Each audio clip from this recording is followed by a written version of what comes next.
The Chesapeake morning broke gray over the tobacco fields of Henrico County, Virginia, where the Whitmore plantation stretched across 200 acres of cleared land that had once been forest. Mist rose from the James River in the distance, and the bell rang at dawn, calling the enslaved workers from their quarters, rough wooden cabins that stood in a row behind the main house, where Colonel Richard Whitmore and his family lived in the Georgian style that marked prosperity in the colony.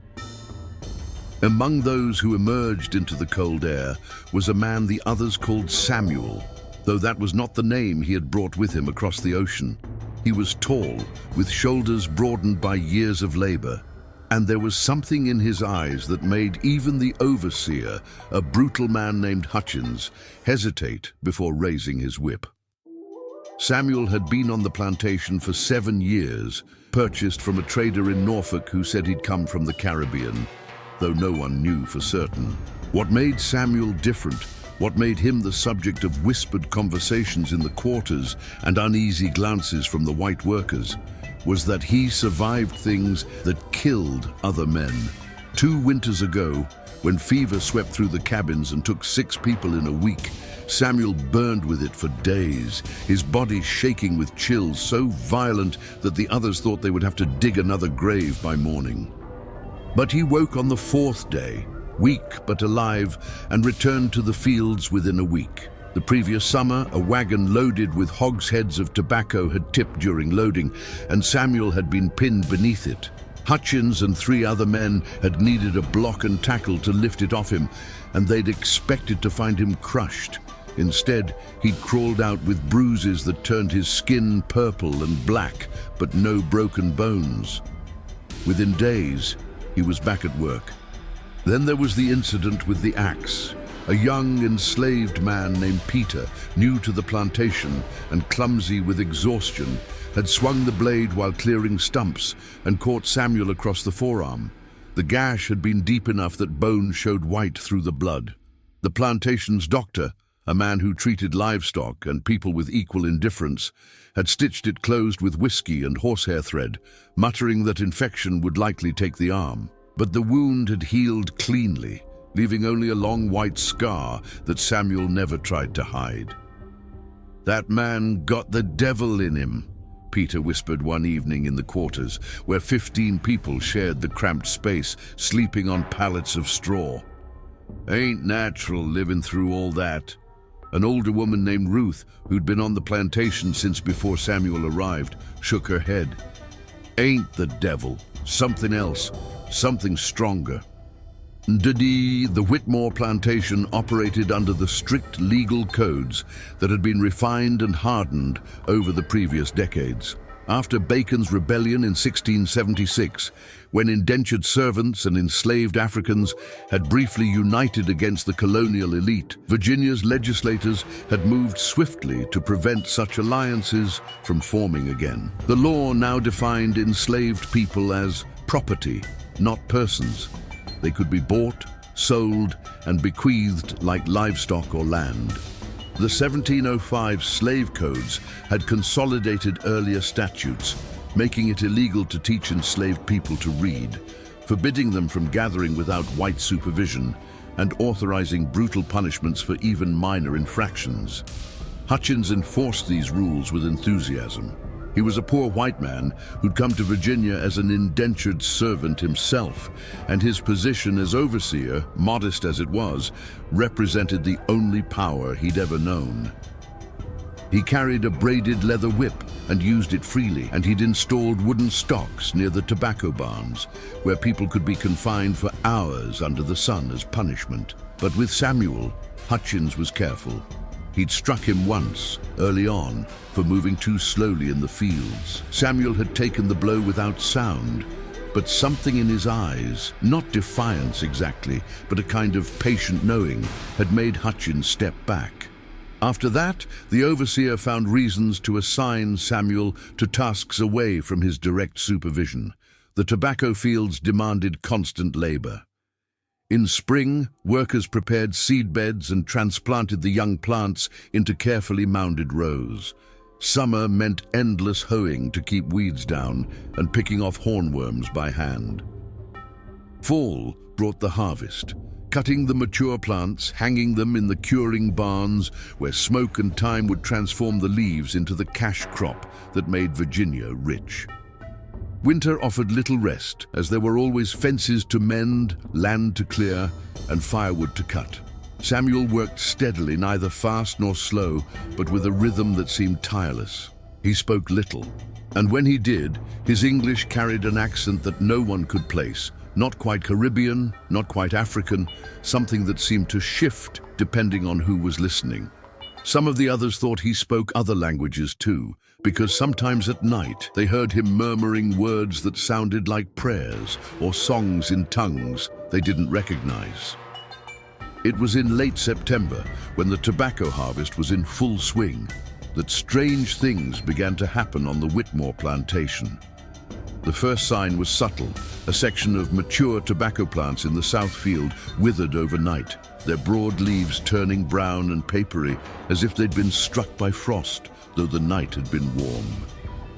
Hutchins blamed poor drainage and had workers pull up the ruined plants, but Colonel Whitmore walked the field himself, frowning at the neat, circular pattern of the damage. The next incident was harder to dismiss. One morning, the workers found that someone had opened the gate to the hog pen during the night, and the animals, 12 large hogs being fattened for winter slaughter, had escaped into the woods. It took 2 days to round them up, and 3 were never found. Hutchins questioned everyone, using threats and the whip freely, but no one admitted to anything. The overseer began sleeping in the barn, convinced that sabotage was afoot. Then came the marks. On the door of the main curing barn, someone had scratched symbols into the wood, not words or pictures exactly, but patterns of lines and circles that seemed to mean something. Hutchins had them scrubbed away, but they appeared again the next night, this time on the door of the quarters where Samuel and the others slept. "Conjure marks," Ruth said quietly when she saw them. "Old protection signs, somebody calling on powers older than this place." Colonel Whitmore summoned his family to the parlor of the main house. His wife, Margaret, his 2 teenage sons, and his daughter, Anne, who was 17 and engaged to a planter's son from Williamsburg. "We have disorder," he announced, his voice tight with anger. "Disorder that threatens our property and our livelihood. I've written to the militia captain in Richmond to request additional patrols, and I'm implementing immediate changes to our protocols." The changes were severe. A new curfew required all enslaved workers to be in the quarters by sunset. Anyone found outside after dark would receive 20 lashes. The doors to the quarters would be barred from the outside each night. Hutchins would conduct random searches for weapons, tools, or anything else that might be used for sabotage. And there would be rewards, small amounts of extra food or slightly less brutal treatment for anyone who informed on fellow workers. The measures created an atmosphere of fear and suspicion, but they didn't stop the incidents. Tools went missing from the tool shed: a good axe, 2 shovels, a hammer. A section of fence around the vegetable garden collapsed, and deer ate half the winter squash before anyone noticed. The milk cow went dry for 3 days, then started producing again without explanation. And through it all, Samuel worked steadily, survived his impossible survivals, and watched with those patient, knowing eyes. One evening, as workers filed back from the fields, Hutchins grabbed Samuel's arm. "You," he said, "I want you in the north field tomorrow, clearing stumps, alone. I'll be watching." Samuel nodded slowly. "Yes, sir." That night, after the doors were barred and the plantation lay quiet under a crescent moon, someone in the quarters began to sing. It was Ruth's voice, old and cracked, but carrying clearly in the still air, a song without words that rose and fell like waves, like wind, like something that had existed before there were words to describe it. Others joined in, their voices weaving together in harmonies that seemed to come from memory deeper than their own lifetimes. In the main house, Anne Whitmore woke to the sound and went to her window. The quarters were dark except for the faint glow of a fire someone had managed to kindle despite the rules against it. She could see shapes moving in the darkness, shadows that might have been people or might have been something else, and for a moment she felt a chill that had nothing to do with the autumn air. The singing stopped abruptly. In the silence that followed, an owl called from the woods, and somewhere distant, a dog howled. Anne pulled her shawl tighter and returned to bed, but sleep was long in coming. The next morning, when Hutchins went to unlock the quarters, he found the door already open. Inside, everyone was accounted for, still on their pallets, apparently just waking. But there was mud on the floor, fresh mud with the prints of bare feet leading in and out. And when Hutchins counted the people again, he could have sworn there were more than there should have been, though when he counted a third time, the number was correct. Samuel was already awake, sitting on his pallet with his hands folded, waiting. When Hutchins called him, he rose and followed without a word, heading toward the north field where the stumps waited to be cleared. As he walked, carrying an axe and a shovel, Samuel passed near the edge of the woods where the forest pressed close to the cleared land. For just a moment, he paused and looked into the shadows beneath the trees. Anyone watching closely might have seen him nod, very slightly, as if acknowledging someone who stood there unseen. If you want to discover what happens next, don't forget to like and follow the channel so you don't miss the upcoming chapters. The north field of the Whitmore plantation stretched along a ridge that overlooked a creek bed where willows grew thick and the sound of running water could be heard even in late summer when the flow ran shallow. This was land that had been cleared only 5 years earlier, and the stumps that remained were massive, old-growth oak and hickory that required days of work to remove. The roots ran deep, spreading underground in networks that seemed to grip the earth with deliberate stubbornness.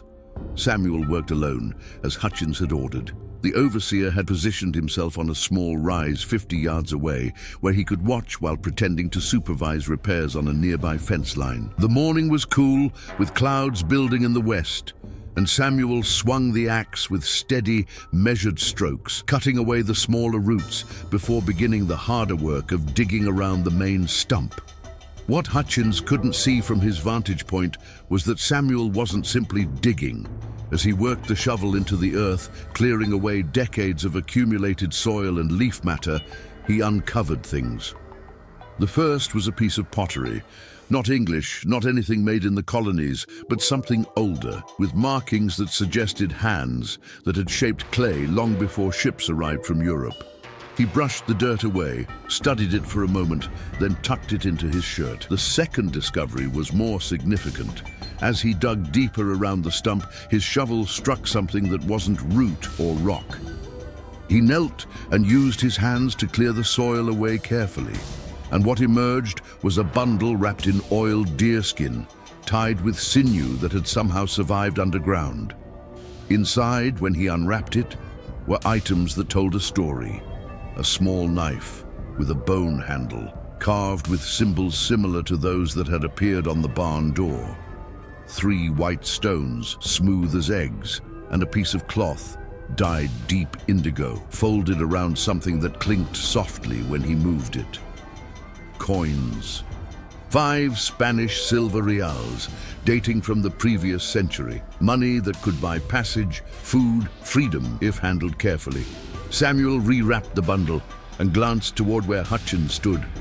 The overseer was focused on the fence crew, shouting instructions. Moving quickly, Samuel tucked the bundle into a hollow at the base of the stump where he'd been working, covering it with loose bark and dirt in a way that looked natural. Then he returned to digging, his rhythm unchanged. But something had shifted. The discovery wasn't random. Someone had left these things here, buried them deliberately in a place that would eventually need to be cleared. Someone who knew that this land would be worked by people who understood what they were finding. The symbols, the stones, the carefully preserved coins, they were a message, a breadcrumb on a trail that led somewhere Samuel knew well. By midday, when the other workers brought lunch, cornmeal mush and a small piece of salt pork, Samuel had exposed enough of the stump to begin the real extraction. Hutchins walked over, inspecting the work with a critical eye. Slow progress, he said. You'll work until sunset, no breaks. Yes, sir. After Hutchins left, a young man named Moses sat down near Samuel, careful to keep his voice low. Moses was 18, strong and restless, with the kind of anger that made him dangerous to himself and others. That man watching you like a hawk, he said. What you done? Nothing, Samuel replied, not looking up from his food.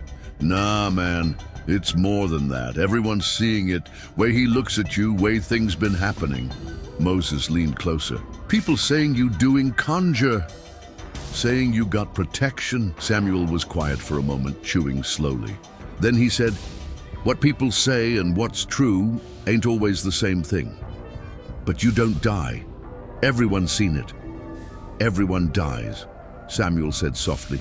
Just a question of when and how. Moses started to respond, but Ruth appeared carrying water in a wooden bucket. She was breathing hard from the walk up the hill, and she gave Moses a look that sent him back to the other workers. Then she sat down beside Samuel, dipping a ladle into the bucket and offering it to him. Found something, she said quietly, not as a question. Samuel drank, then nodded once. Signs been everywhere, Ruth continued, her voice barely above a whisper. Birds flying different, creek running high when it should be low, tobacco withering in patterns. Old Margaret, cook up at the big house, she told me Mrs. Whitmore been having dreams, waking up crying about drowning, even though she never been near deep water. Dreams tell truth sometimes, Samuel said. You planning something? Ruth's eyes were sharp despite her age. Don't lie to an old woman who's seen things you ain't even heard of. Samuel was quiet, watching Hutchins in the distance. Then he said, not just me, never just one person. That's not how it works. How many others? Enough. Ruth absorbed this, her weathered hands gripping the ladle. Patrol's been increased. Hutchins got night riders coming through twice a week now, checking passes, looking for runaways. They caught 2 people last month trying to get south toward the Carolina border, brought them back half dead. I know. You know, but you still planning. Ruth shook her head. That man Whitmore, he'll burn everything before he lets people walk away free. You understand that? I understand, Samuel said. But there's things he don't understand. Things about this land, about what was here before he claimed it, about networks that run deeper than his laws. He glanced at Ruth, and for a moment his face showed something beyond the careful blankness he usually wore. You ever wonder why this particular plantation, this particular place, Ruth frowned. Land's land. They take what they want. No. Samuel's voice was patient, almost gentle. This ridge, this creek, this was a meeting place long before tobacco grew here. Cherokee used to come through, trading paths that connected the coast to the mountains. Before that, older peoples.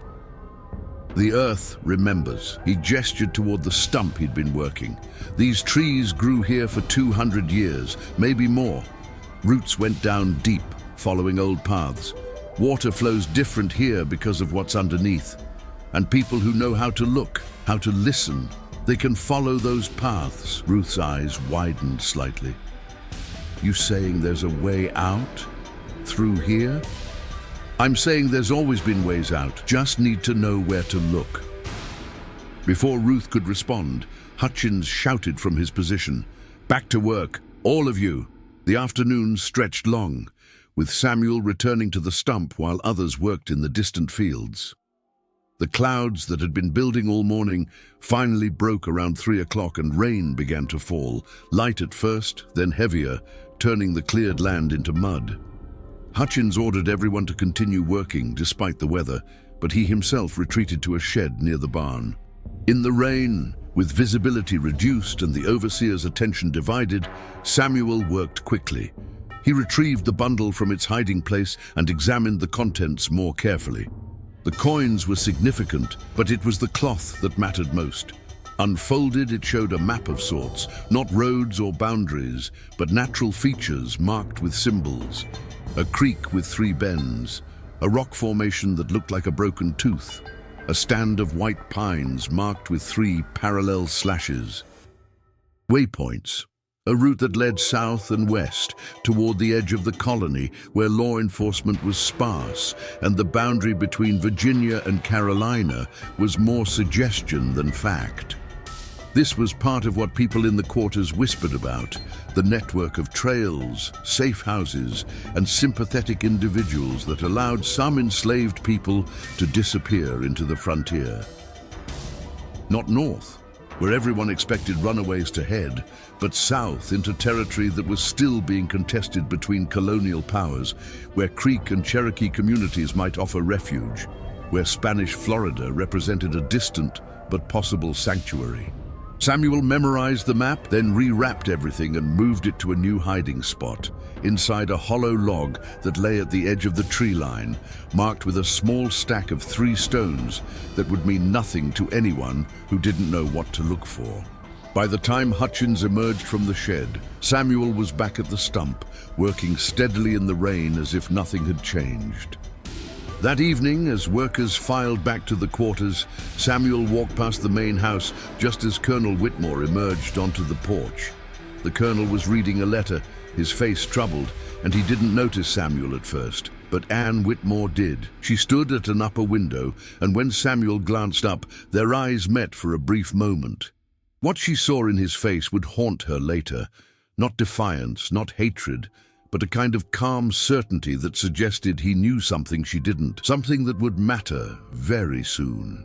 That night, after the doors were barred and the plantation settled into uneasy sleep, 3 things happened in quick succession. First, someone left a small bundle at the base of the main house's back steps, wrapped in the same indigo cloth Samuel had found, containing tobacco leaves arranged in a specific pattern that any conjure worker would recognize as a ward against sleep. Second, a series of knocks echoed through the night, 3 quick, 2 slow, 3 quick, the pattern repeating from different directions, near the tobacco barns, by the hog pen, from the edge of the woods. Third, a section of fence along the eastern property line collapsed, though it had been solid that afternoon.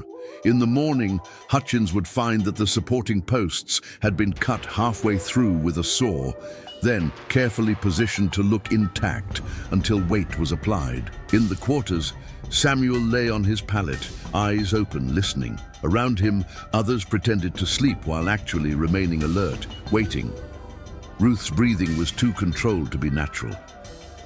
Moses shifted position every few minutes.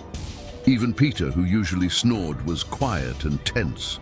Outside, somewhere in the darkness, an owl called, then another answered, then a third, forming a triangle of sound around the plantation buildings. If this story is grabbing your attention, go ahead and leave your like and follow the channel so you don't miss anything in this adventure. The collapse of the eastern fence became the catalyst that Colonel Whitmore had been dreading. When Hutchins discovered the deliberate sabotage, the clean saw cuts that had weakened the posts, he brought the evidence to the main house before breakfast, his face pale with anger and something else, fear. "This wasn't random mischief, Colonel," Hutchins said, standing in the front parlor while the family gathered. Margaret Whitmore sat rigidly in her chair, hands folded in her lap. The 2 sons, Richard Jr. and Thomas, stood by the window, trying to look brave. Anne remained near the door, watching but silent. This was planned. Someone's coordinating these acts and they're getting bolder. Colonel Whitmore examined the cut post, running his fingers along the saw marks. How many would it take to do all these things? The tobacco, the animals, the fences?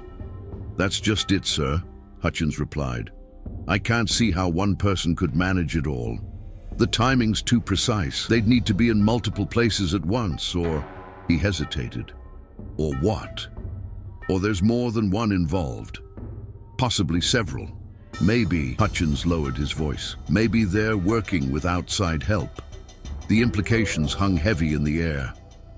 Outside help meant free blacks, possibly Native Americans who still moved through the region, or even poor whites who harbored abolitionist sympathies. It meant a conspiracy that extended beyond the plantation's boundaries, into the broader landscape where Whitmore's authority didn't reach. "We need the militia," Margaret Whitmore said firmly. "Richard, you must write again to Richmond, immediately. But Colonel Whitmore shook his head. The militia is stretched thin with border patrols and Indian troubles in the Piedmont. Besides, calling them in would be admitting we can't control our own property. Word would spread. Other planters would see us as weak. Then what? His wife demanded. We simply wait for our property to be destroyed, our investment to collapse. No. Whitmore stood, his jaw set. We take stronger measures. Hutchins, I want every enslaved worker questioned individually. Use whatever methods necessary. Someone knows something, and they will tell us. Hutchins nodded, but there was uncertainty in his eyes. And if they don't talk, sir, then we make examples, public ones. Fear is a powerful teacher. Anne Whitmore spoke for the first time, her voice quiet but clear. Father, isn't it possible that creating more fear will only make things worse? Her father turned to look at her, surprise and irritation crossing his face. This doesn't concern you, Anne. Return to your studies. But I've been reading the journals from other plantations in Williamsburg, the ones you brought back last month. Several described similar incidents, sabotage, disappearances, property damage, and in each case, the harsher the response, the worse the situation became. Perhaps enough. Colonel Whitmore's voice was sharp. I will not take counsel on plantation management from my daughter. Hutchins, begin the questioning this afternoon. Start with the troublesome ones. And that man, Samuel, I want him interrogated thoroughly. There's something wrong about him, something that's been wrong since we purchased him. After the family dispersed, Anne remained in the parlor, staring out the window at the quarters in the distance. She'd begun to notice things, patterns that troubled her, the way certain workers seemed to communicate without speaking. The songs that rose from the quarters at night, beautiful and haunting but somehow coordinated, as if conveying information in ways that outsiders couldn't pass. And Samuel, the way he moved through the plantation like water flowing around obstacles, never confrontational, but never quite obedient either. She thought about the moment their eyes had met the previous evening. What had she seen there? Not hatred, which she might have expected, but rather a kind of patient certainty, as if he were waiting for something inevitable to unfold. It reminded her of how the old oak trees looked in late autumn, solid and rooted, but already preparing for the transformation that winter would bring. The interrogations began that afternoon. Hutchins set up in the tobacco barn, where he could work without the family watching. He started with the younger men, Moses, Peter, and 3 others, questioning them separately about the incidents, about Samuel, about any conversations or behaviors that seemed suspicious. Moses endured the questioning with sullen silence, answering "No, sir," and "Don't know nothing, sir," regardless of what was asked. Hutchins used the whip twice, leaving welts across Moses's back. But the young man's answers didn't change. Peter crumbled faster, tears streaming down his face as he insisted he knew nothing, had seen nothing, wanted only to work and avoid trouble. Hutchins believed him.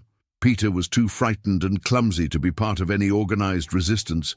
The others fell somewhere between, maintaining careful blankness, while the overseer's questions and occasional violence washed over them like a storm that had to be weathered. Samuel was saved for last. Hutchins had him brought to the barn just as twilight was falling, the orange light of sunset slanting through gaps in the wooden walls. 2 hired men from a neighboring plantation stood by to assist if needed, poor whites who made extra money doing the work that regular overseers found distasteful. "Sit," Hutchins ordered, pointing to a wooden stool in the center of the barn floor. Samuel sat, his hands resting calmly on his knees. He looked at Hutchins without expression, waiting. "You've been on this plantation 7 years," Hutchins began, pacing. 7 years, and in that time you've survived things that killed other men. Fever, accidents, injuries that should have been fatal. People are starting to talk, saying you got unnatural protection, saying you're practicing conjure. Samuel said nothing. Now things are happening. Sabotage, property destruction. And you're always somewhere nearby when they occur, even though nobody can quite place you at the scene. Hutchins stopped pacing and leaned close. So I'm going to ask you directly, are you behind these incidents? No, sir. Are you working with others to damage Colonel Whitmore's property? No, sir. Do you know who is? No, sir. Hutchins straightened, frustrated by the calm responses. See, I don't believe you. I think you know exactly what's happening. I think maybe you're at the center of it. He nodded to the two hired men. Hold him. They grabbed Samuel's arms, forcing him to stand. Hutchins picked up the whip from where it hung on the wall, a particularly vicious one with small metal pieces woven into the leather. Last chance to talk before I make you talk. Samuel looked at him with those patient, knowing eyes. You can strike me, Mr. Hutchins. Won't change my answers. Can't tell you what I don't know. The first lash opened a line across Samuel's shirt and the skin beneath. The second and third followed, and the hired men struggled to hold him as his body tensed involuntarily against the pain. But he made no sound, and his expression remained eerily calm. Hutchins struck him 10 times, then 20, working himself into a fury fueled partly by genuine anger and partly by the unsettling way Samuel endured the beating. Most men broke, if not physically, then spiritually, showing fear or begging for mercy. But Samuel simply absorbed the blows as if they were happening to someone else.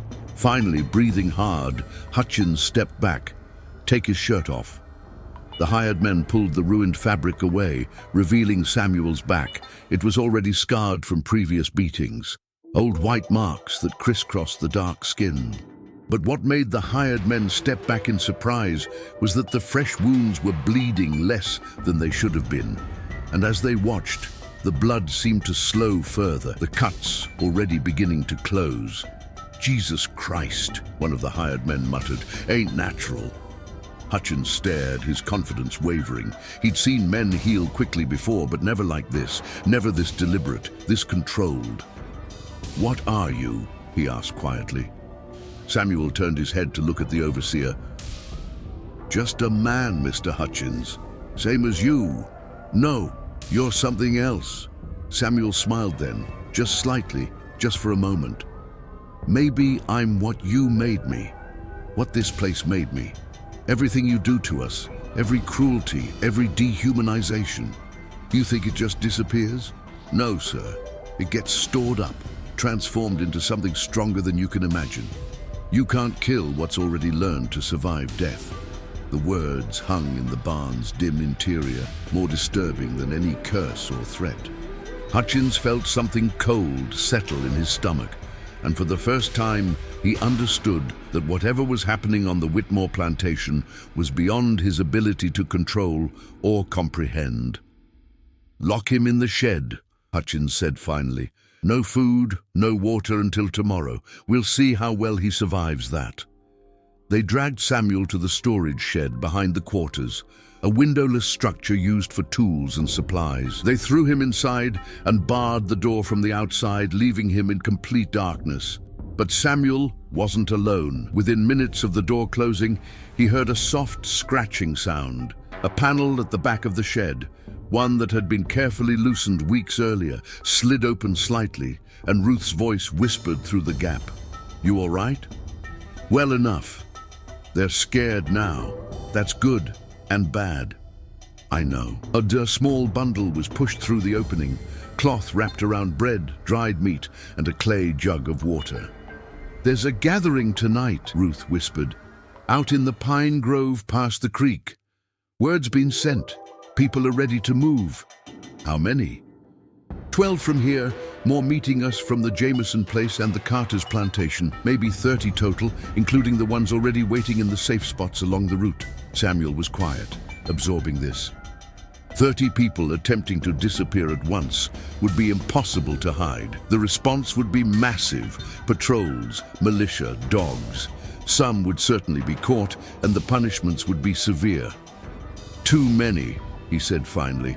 Better to move in smaller groups, staggered over weeks. Don't have weeks, Ruth replied. Hutchins is planning to separate families, sell people south to the sugar plantations. Whitmore needs money, and he's decided to liquidate some of his human assets. I heard it from Margaret in the kitchen yesterday. They're expecting traders next week. That changed everything. Being sold south meant death, either literal or spiritual. The sugar plantations of the Caribbean and Deep South were notorious for working enslaved people to death within a few years. If word of impending sales was credible, people would take desperate measures. Then we moved tonight, Samuel said quietly. All of us. Together.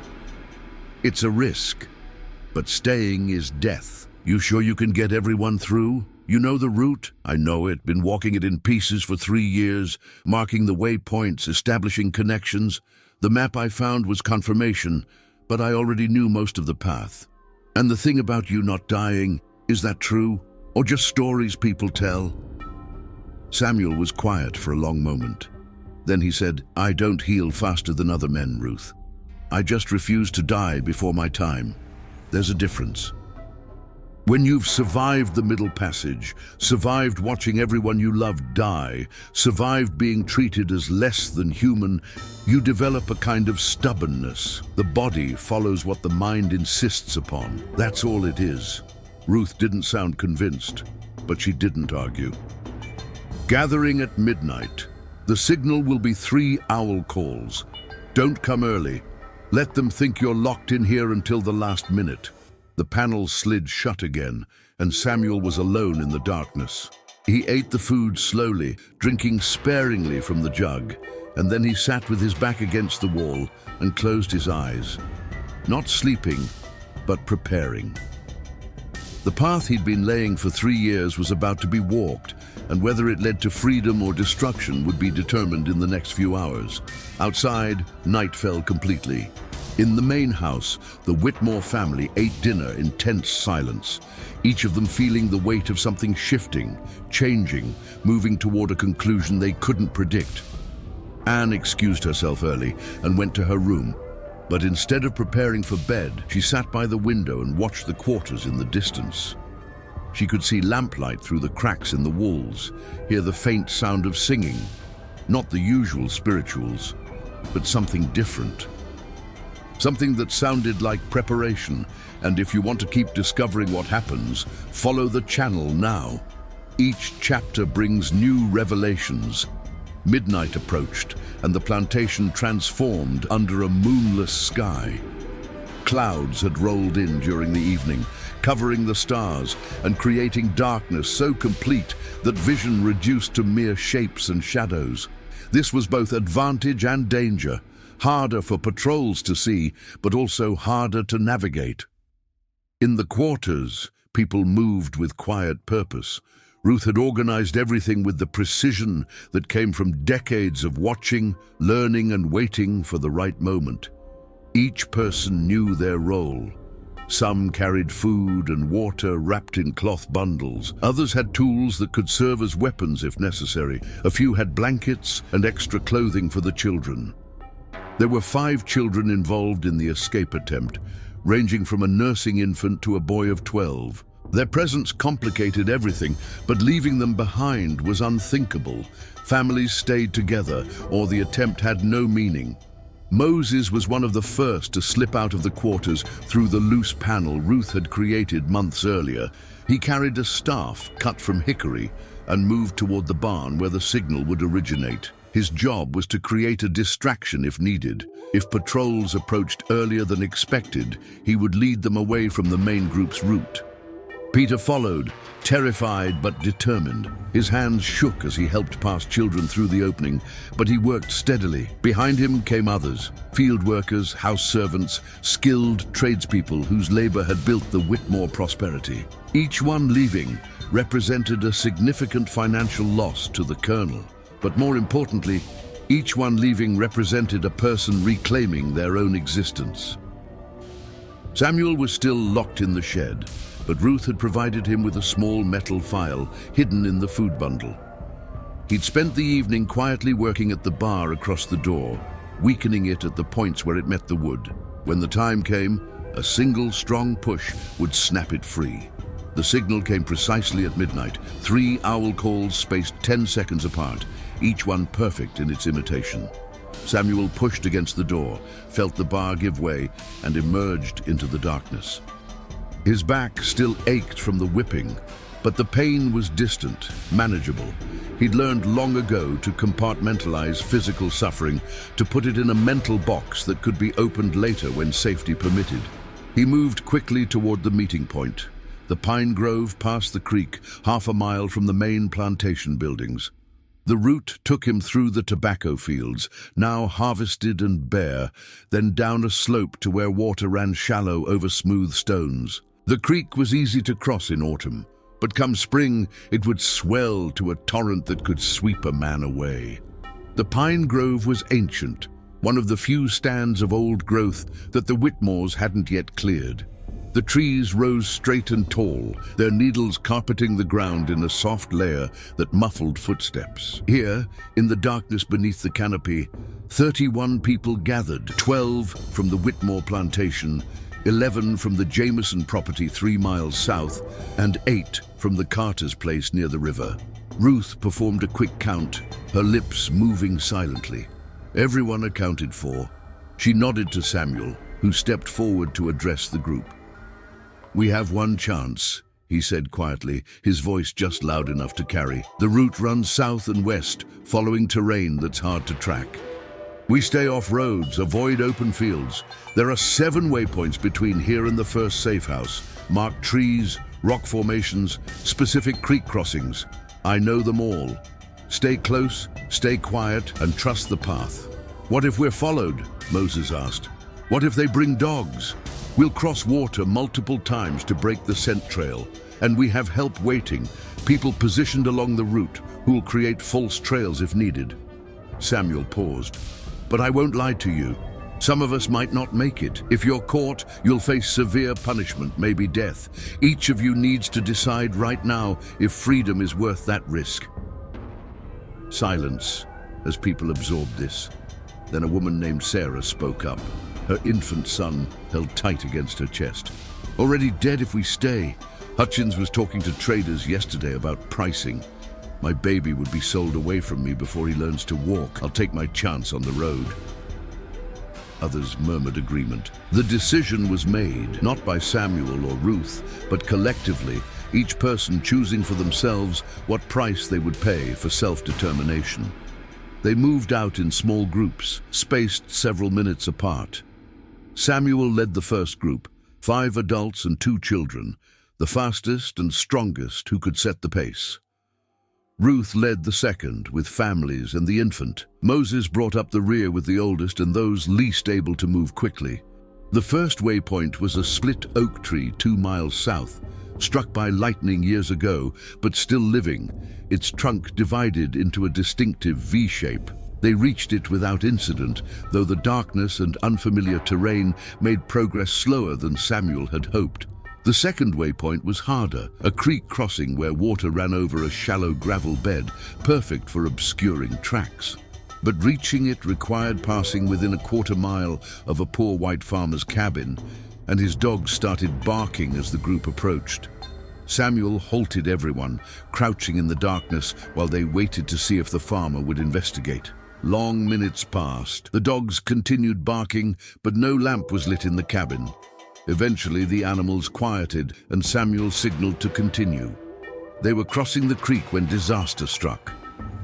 The Carter plantation group, moving faster than they should have been, caught up to the middle group before the crossing was complete. In the confusion and crowding at the water's edge, a child stumbled and cried out in pain. The sound wasn't loud, but in the still night air it carried, and somewhere in the distance a different kind of dog responded. Not a farmer's animal, but the deeper, more aggressive bay of hunting dogs trained to track humans. "Run," Samuel said quietly. Everyone across the creek now, then split into 2 groups. "Ruth, take the family straight south toward the pine thicket. There's a bog there that will slow the dogs. Moses, you take the fastest people with me. We're going to lay a false trail west toward the ridge. There was no time to argue or refine the plan. People splashed across the creek, helping each other over the slippery stones, then divided as instructed. Samuel watched Ruth's group disappear into the darkness to the south, then turned to the 13 people who remained with him and Moses. "We're going to lead the pursuit away from the families," he said. "We'll leave an obvious trail west, then circle back north and east once we've drawn them far enough off. It's dangerous, but it gives the others a chance." "You asking us to be bait," Moses said flatly. "I'm asking you to be heroes. There's a difference." And Moses was quiet for a moment, then nodded. "Let's go." They moved west, deliberately leaving traces, broken branches, disturbed undergrowth, footprints in soft earth. The dogs' baying grew louder, closer, joined now by men's voices and the flickering of torches in the distance. Samuel recognized one of the voices, Hutchins, shouting orders to the patrol. They'd discovered the escape faster than expected, probably because the overseer had checked the shed at some point during the night. Now a dozen men on horseback were pursuing, with dogs ranging ahead to pick up the scent trail. The chase lasted 3 hours through creek beds and over ridges, across a landscape that was only partially familiar. Samuel used every trick he knew, backtracking, crossing his own trail, climbing through rocky areas where scent wouldn't linger. But the dogs were well trained and the patrol persistent. Finally, as false dawn began to lighten the eastern sky, Samuel's group reached a rocky outcrop overlooking a narrow valley. Below, the pursuit was visible, men and dogs moving methodically through the terrain they'd just crossed. And somewhere behind them, out of sight, Ruth's group would be approaching the pine thicket and the bog that would slow the animals. "We split here," Samuel said. "3 directions. Some of us will be caught, but some will make it through. Meet at the 4th waypoint if you can, the rock formation that looks like a broken tooth, 4 miles south of the old Cherokee trading path. If you're not there by tomorrow sunset, continue alone to the next safe house." The contact word is Ezekiel. People embraced briefly, saying wordless goodbyes, and then they scattered, 4 people heading north, 5 east, and Samuel leading Moses and 3 others in a final sprint west toward the ridgetop. But Samuel's back, damaged from the whipping and now stressed by hours of running, finally betrayed him. Halfway up the ridge, his leg gave out as a spasm of pain shot through his lower spine. He stumbled, caught himself on a tree, but the delay was enough. The dogs rounded the outcrop below, spotted movement and surged forward with renewed energy. "Go," Samuel told the others. "Don't wait." "We're not leaving you," Moses insisted. "You are. Because if you don't, everyone dies. Go." "That's an order." Moses looked at him with anguish in his young face, then turned and ran, pulling the others with him. Samuel watched them disappear into the pre-dawn gloom, then turned to face the pursuit. Hutchins was first to reach him, dismounting from his horse with the whip in hand. "Thought you'd run. Thought you'd actually escape." His face was twisted with fury and something else, vindication that his suspicions had been correct. "Some of us will," Samuel said calmly. "You can't catch everyone. We'll catch enough. And what we do to them, to you, will ensure no one tries this again for a generation." More men arrived. The patrol from neighboring plantations, militia members who'd been called up, and behind them, Colonel Whitmore himself, looking exhausted and furious in the growing light. "Where are the others?" Whitmore demanded. "Scattered, gone, free." Samuel met the colonel's eyes without flinching. "You built your wealth on stolen bodies, stolen labor, stolen lives. Did you really think that could last forever?" Whitmore struck him then, a backhanded blow that split Samuel's lip. "You've destroyed me. Do you understand that? The cost of this pursuit, the lost labor, the damage to my reputation. I'm ruined." "Good," Samuel said quietly. "Let it all burn. Let every plantation in Virginia burn. You earned it." They bound him and began the march back to the Whitmore property. Behind them, Spread across miles of Virginia wilderness, the other escapees were still moving, still running, each one carrying the possibility of freedom in their tired bodies and determined minds. As the sun rose, Ann Whitmore stood on the porch of the main house and watched her father return with the captured man called Samuel. She saw the blood on his face, the rope around his wrists, the calm defiance in his posture despite everything. And she understood, finally, what her father's world was built upon, what it cost, and what it was becoming. That morning, while Whitmore raged and Hutchins prepared punishments, while militia members searched the surrounding countryside for the other escapees, something else was happening. In the main tobacco-curing barn, where dried leaves hung from the rafters in bundles worth thousands of pounds sterling, a small fire began. No one saw how it started, perhaps an ember from a lamp, perhaps a deliberately placed spark. But once it caught, it spread with devastating speed through the dry tobacco and old wood. By the time anyone noticed, the barn was fully engulfed. The flames leaped to the nearby storage sheds, then to the secondary barn, where tools and equipment were kept. People ran with buckets, but the well couldn't provide water fast enough, and the fire had too much momentum. It burned for 3 hours, destroying a year's worth of tobacco, all the processing equipment, and 2 additional outbuildings. The financial loss was catastrophic, more than the plantation could absorb. The Whitmores would have to sell land, sell people, possibly sell the entire property to pay their debts. And in the chaos of fighting the fire, with everyone distracted and exhausted, Samuel simply walked away. His bonds had been poorly tied, or perhaps deliberately loosened by someone sympathetic. He slipped into the confusion, crossed the creek at a point where no one was watching, and disappeared into the landscape he'd spent 3 years learning to navigate. By sunset, he was 15 miles south, approaching the Broken Tooth Rock Formation where Moses and 6 others waited. They'd made it through. Not everyone. Word would come later that 5 people had been captured, 2 killed while resisting. But 24 out of 31 had escaped the initial pursuit. And of those, 19 would eventually reach safe houses, way stations, and ultimately territory where the plantation system's reach grew weaker. If you're curious about the conclusion of this story, don't forget to like and activate the channel bell to follow the final chapter.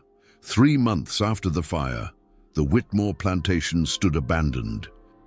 Colonel Richard Whitmore had been forced to sell to pay his debts, not just the fire damage, but the cost of the search operations, the lost labor, and the staggering expense of trying to maintain a tobacco operation without enough workers. The new owners, a syndicate from Richmond, took possession in January, but they never moved in. The place had acquired a reputation, whispers that spread through Virginia's planter class about the farm where enslaved people had vanished, where fires started spontaneously, where the very land seemed to resist human ownership. Ann Whitmore stood on the porch one last time before her family departed for her uncle's smaller property in North Carolina. She was 20 now, her engagement to the Williamsburg planter's son broken after her father's financial collapse. She'd spent the winter reading abolitionist tracts smuggled from the North, philosophical treatises about natural rights and human dignity, personal narratives from people who'd escaped bondage.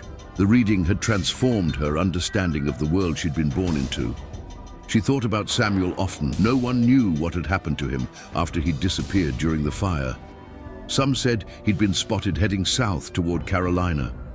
Others claimed he'd gone west to the frontier. A few insisted he'd died in the woods, that the dogs had found his body weeks later.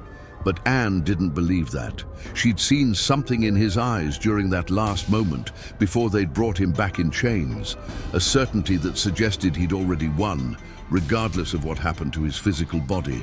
The quarters stood empty now, their doors hanging open, the interiors gutted by weather and scavengers.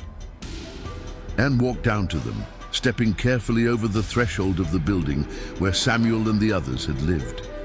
The dirt floor was bare, but she could still see traces of the people who'd occupied this space. A child's toy carved from wood, forgotten in a corner. Charcoal marks on the wall where someone had been teaching letters despite the laws against literacy. A small bundle of dried herbs hanging from a rafter, the kind Ruth had used for healing. She picked up the toy, a simple horse, surprisingly detailed despite being made with crude tools. Some child had treasured this, played with it during the few moments of rest allowed in a life of forced labor. Where was that child now? Free, she hoped, running through woods without fear, learning to read, growing up human instead of property. A sound made her turn. Her father stood at the door of the quarters, his face haggard from the winter's losses. "We need to leave," he said. The wagons loaded. Anne nodded but didn't move immediately. "Do you ever think about them, Father? About where they went, whether they made it?" Whitmore's expression hardened. "I think about the fortune they stole, the investment they destroyed. That's what they were, investments that failed to yield returns. They were people."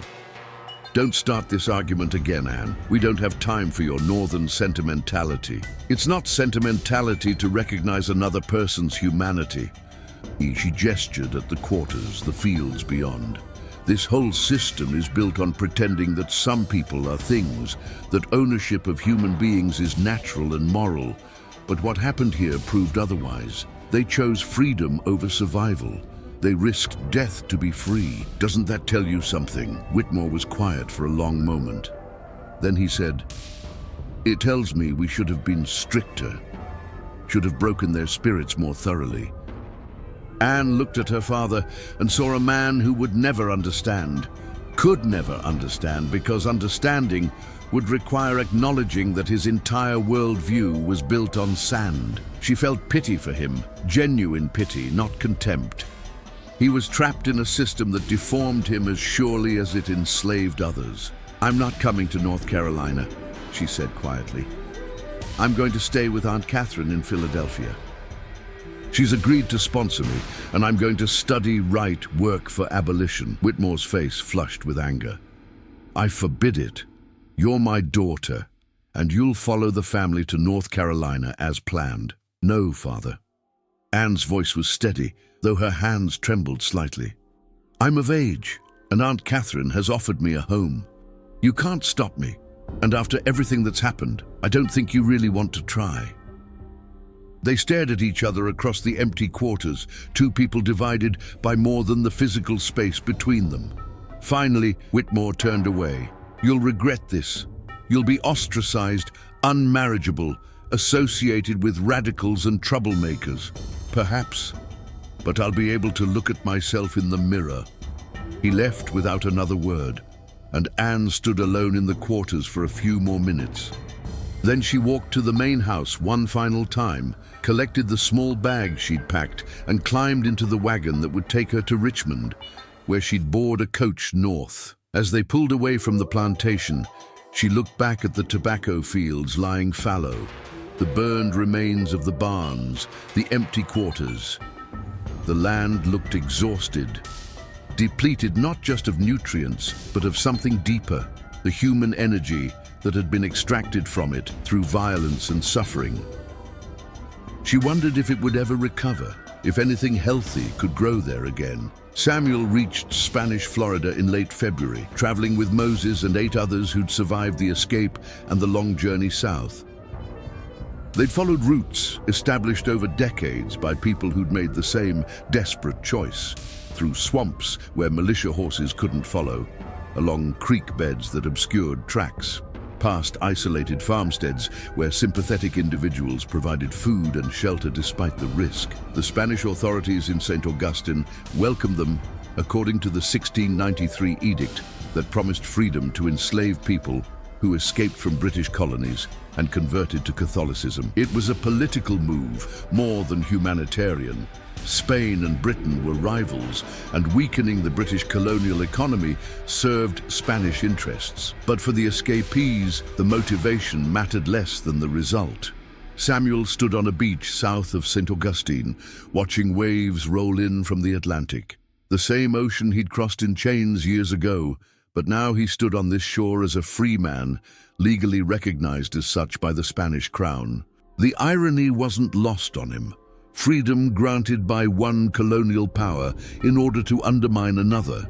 But he'd learned long ago to accept the world's contradictions, to work within reality, rather than waiting for perfect justice. Moses approached, younger and more optimistic despite everything they'd endured. "What now?" he asked. "We've got freedom, but no money, no property, no way to make a living in a strange land where we barely speak the language." "Now we build," Samuel said. "The Spanish are offering land grants to free blacks who'll help defend the frontier against British expansion. We learn Spanish, we work, we establish ourselves, and we help others who come after us, because there will be others." "You think the plantation system will collapse, that more people will escape?" Samuel shook his head slowly. "No, I think it will get worse before it gets better. The tobacco economy is growing, not shrinking. More land being cleared, more plantations established, more people enslaved. The legal codes will get harsher, the punishments more severe. What we did, what 30 people accomplished, that's a drop in the ocean compared to the scale of the system. Then why did we do it?" Moses's voice carried frustration. "Why risk everything if it doesn't change anything? Because we're not drops in the ocean. We're the ocean itself. One drop at a time." Samuel turned to face the younger man. "Every person who escapes is a victory. Every plantation that fails because people refuse to be enslaved is a crack in the foundation. And every generation that hears stories about those who chose freedom, who survived impossible things, who refused to die when death seemed certain, that generation learns something their oppressors don't want them to know." "What's that?" "That the system depends on our cooperation. That without our labor, our submission, our acceptance of their definition of us as property, the whole thing collapses. We have more power than they want us to realize. And once people understand that, really understand it in their bones, empires fall." Moses absorbed this, staring out at the waves. "You really believe that?" "I've lived long enough to see impossible things become real. I survived the Middle Passage when most didn't. I survived 7 years on that plantation. I survived things that should have killed me because I refused to accept their version of reality. Yes, I believe it. Change happens slowly, often imperceptibly, but it happens. The plantation where we were enslaved is abandoned now. The colonel who claimed to own us is ruined, and we're standing here free, having conversations about the future instead of being worked to death in tobacco fields. That's not nothing." Ruth emerged from the small shelter they'd built near the beach, a temporary structure until they could secure more permanent housing. She moved slowly, age and the journey having taken their toll, but her eyes were still sharp. "Samuel, there's people asking for you. New arrivals from Georgia came in last night. They heard stories about the man who wouldn't die, and they want to meet him." Samuel smiled slightly at the title that had followed him even here. "Tell them I'm just a man who's lived a long life, nothing more." "They need heroes," Ruth said gently. "Let them have their stories. Stories give people strength when strength is all they have." That evening, Samuel met with the new arrivals, 6 people, exhausted and malnourished from their escape, but alive. They told stories of the Whitmore plantation escape that had spread through the enslaved communities of Virginia and beyond, growing with each retelling. In these stories, Samuel wasn't just a man, but something more. A conjure worker who could survive anything, a leader who'd outwitted the entire colonial militia, a symbol of resistance that couldn't be captured or killed. He let them tell their stories without correction, understanding what Ruth had meant. The truth was valuable, but sometimes myth served a greater purpose. If believing in the man who wouldn't die gave people courage to attempt their own escapes, to resist in small ways, to maintain hope when hope seemed irrational, then let the myth grow. Years passed. Samuel helped establish a community of free blacks in Florida, learning Spanish, farming land that he owned rather than worked as property, and serving as a contact point for people still making the desperate journey south. The community grew slowly, but steadily, becoming a beacon for those who sought freedom and a thorn in the side of British colonial authorities who watched their enslaved population shrink as people vanished into the southern wilderness. Word filtered back occasionally about the Whitmore plantation. The Richmond syndicate that had purchased it tried 3 different times to make it profitable, but each attempt failed. Workers wouldn't stay. Free whites found the place unsettling, and enslaved people brought there tended to disappear into the night with alarming frequency. Eventually, the land was parceled and sold off. The buildings fell into ruin, and the tobacco fields returned to forest. Some people said the land was cursed. Others said it was haunted by the spirits of those who'd suffered there.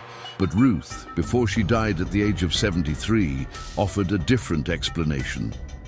Land remembers, she said, remembers the blood that soaked into it, the tears that watered it, the spirits that were broken on it. Some places get saturated with suffering, and after a while they refuse to cooperate with more suffering. The earth itself rebels. Samuel lived to see the American Revolution, watching with complicated feelings as colonists who'd built wealth on slavery fought for their own freedom from British rule. He lived long enough to see Florida change hands between Spain and Britain and back again.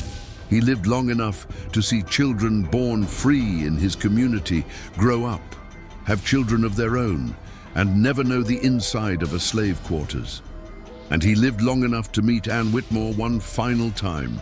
She came to Florida in 1799, an old woman now, white-haired and bent, but still clear-eyed.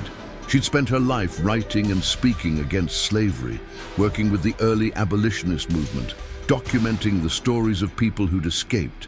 She'd never married, never had children, but she'd helped hundreds of people find freedom through her network of contacts and safe houses. She found Samuel in the community he'd helped build, living in a small house near the beach with a view of the ocean. He was old now, too. Exactly how old?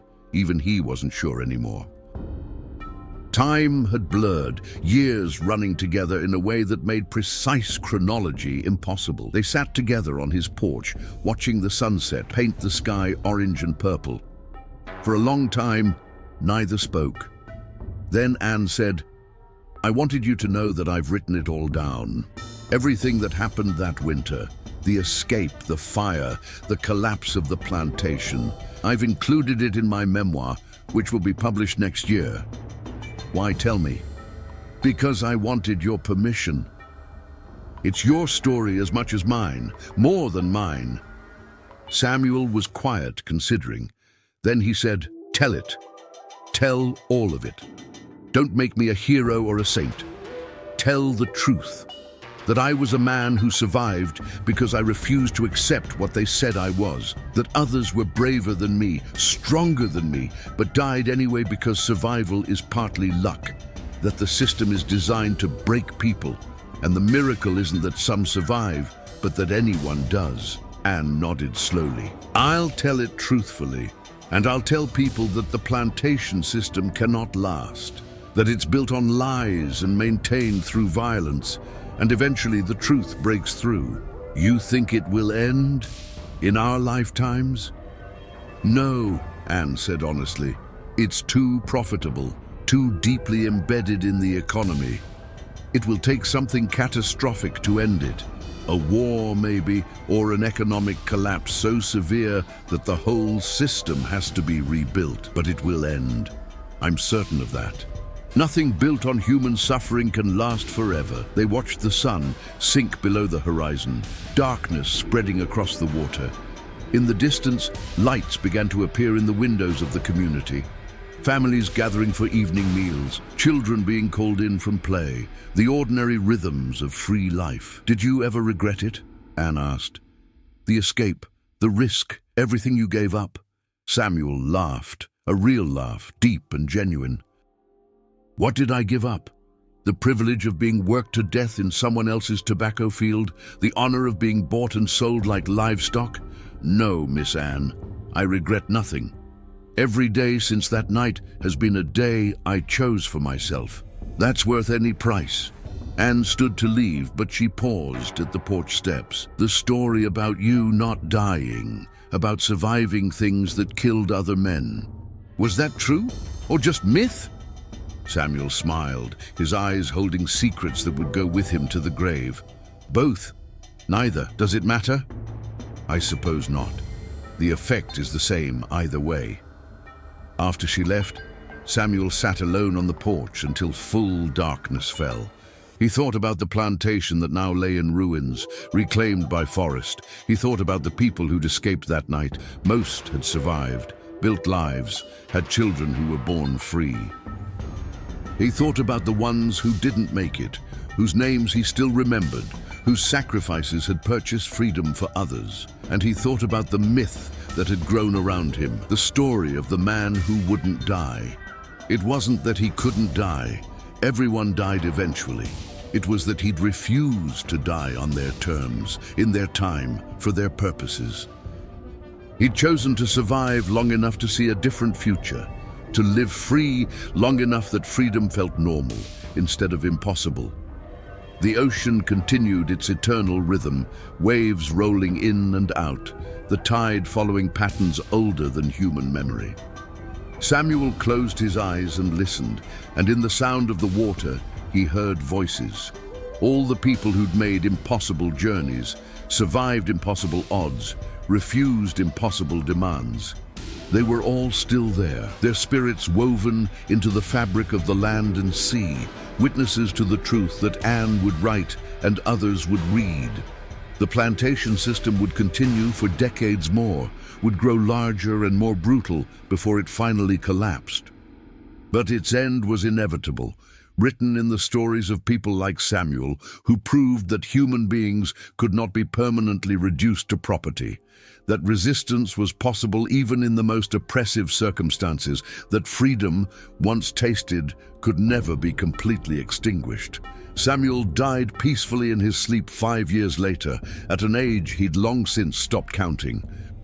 He was buried near the beach where he'd first stood as a free man, and at his funeral, people came from 3 colonies, former enslaved people, Spanish officials who'd granted them sanctuary, abolitionists who'd heard his story, and children born free who wanted to honor the generation that had made their freedom possible. Moses, now middle-aged with children of his own, spoke at the service. He told me once that we're not drops in the ocean. We're the ocean itself, one drop at a time. I didn't understand it then, but I do now. Every person who chooses freedom, who resists, who survives, they're part of something larger than themselves. And Samuel, he taught us that surviving is the greatest resistance of all. The Whitmore plantation remained abandoned, its ruins visible to travelers, but avoided by settlers. The land stayed wild, forest reclaiming what had been cleared, and over time the story of what happened there became part of local folklore. The farm that people escaped from, the tobacco baron who was ruined, the man who wouldn't die no matter what they did to him. And in the oral traditions of enslaved communities throughout the South, the story continued to spread and evolve, passed from generation to generation as both history and inspiration. The details changed with each telling, but the core remained constant. There was a man who survived impossible things, who led others to freedom, who proved that the system could be resisted and that resistance had power. Decades later, when the Civil War finally ended slavery in America, scholars would uncover records of the Whitmore plantation and the mass escape of 1700.